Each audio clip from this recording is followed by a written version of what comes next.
Okay. Kita sambung dengan Atomic Force Microscopy ataupun AFM.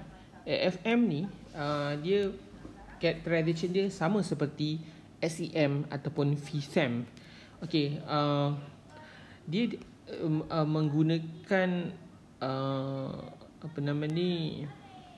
metod yang sedikit berbeza dengan AFM dari segi kalau FISEM atau SEM dia dalam keadaan vacuum, tetapi AFM boleh dilakukan pada keadaan surface yang ada air ataupun aqueous environment.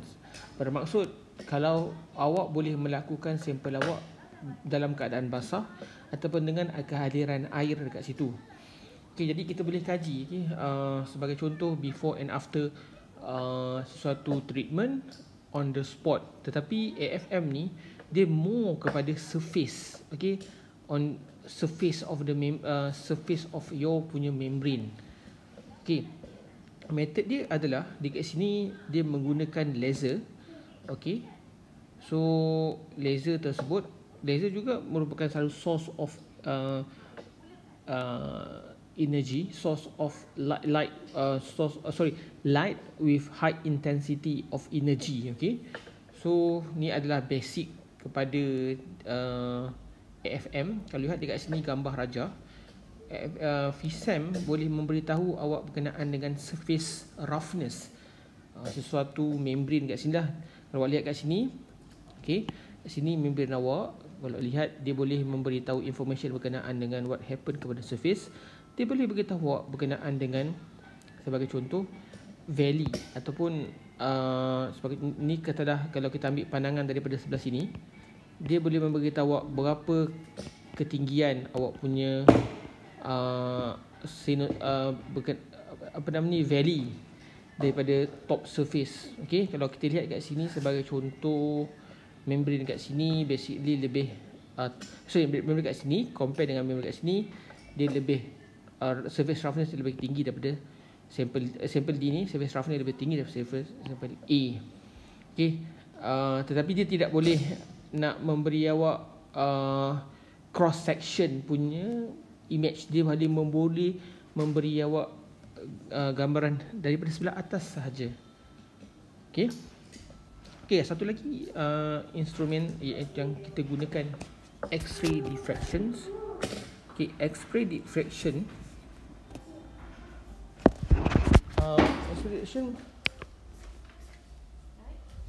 X-ray diffractions menggunakan source of X-ray. Kebiasaannya X-ray ni digunakan untuk mengkaji material, crystalline material. Okay, crystalline material bermaksud crystalline dengan ada cubic structure, more kepada macam ceramik, metal. Okay, kalau polimer tu susah sikit lah. Sebagai contoh yang amorphous punya material susah. Tapi kalau crystalline and semi-crystalline kita boleh characterize menggunakan XRD. Okay, actually XRD ni juga mempunyai peak seperti mana FTIR. Tapi sebagai contoh, dia ada peak dia. Kalau saya kat sini, kalau FTIR, kita tengok balik FTIR kat sini, dia ada wave number. Tetapi untuk yang kata kalau XRD ni, dia kat sini ada 2 theta.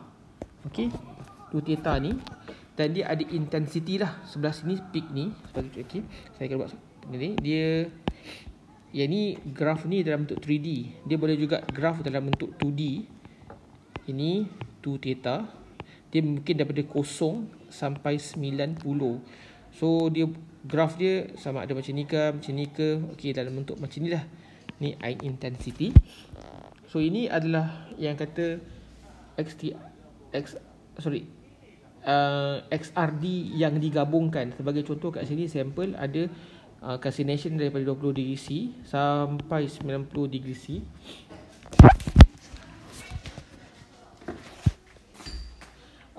Kalau awak lihat kat sini, Okey, persoalannya kalau kita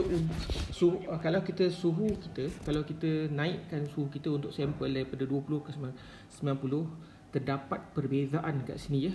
Okey, antara peak awak. So kalau awak lihat kat sini, peak yang ni daripada peak yang kecil dan diminish. Yang ni peak yang kecil terus membesar. Okey, kalau awak lihat kat sini perbezaan dia. Okey, sebelum saya terlupa, XRD ni sebenarnya tidak boleh memberi awak dia tidak boleh memberi awak information berkenaan dengan material ataupun spesies, tetapi dia boleh memberi awak gambaran what is crystal structure. Sebagai contoh, kalau contohnya ada certain crystal structure cubic. Okay, cubic dia ada muncul kata dekat 20 degree. Kalau tetragonal dekat 2 theta yang lain. Okay, dia bukan memberi awak what is the chemical composition ataupun chemical species. Tidak, dia memberi awak crystal structure. Daripada situ dia boleh agak, okay, ni crystal structure untuk calcium oxide. Okay, ni calcium structure untuk calcium karbonat. Sebab you kena tahu sebelum buat XRD tu apa chemical awak yang awak test. Okay, jadi kalau kat lihat kat sini, dia boleh memberi awak gambaran apakah terjadi kepada sampel sebelum dan selepas heat treatment ataupun reaction. Sebab dia juga boleh digunakan untuk gas. Okay, 2 theta yang ni sebagai contoh untuk material apa, 2 theta yang ni untuk material apa. Kalau lihat kat sini adalah, kalau 2 theta untuk kalsium karbonat berbeza dengan kalsium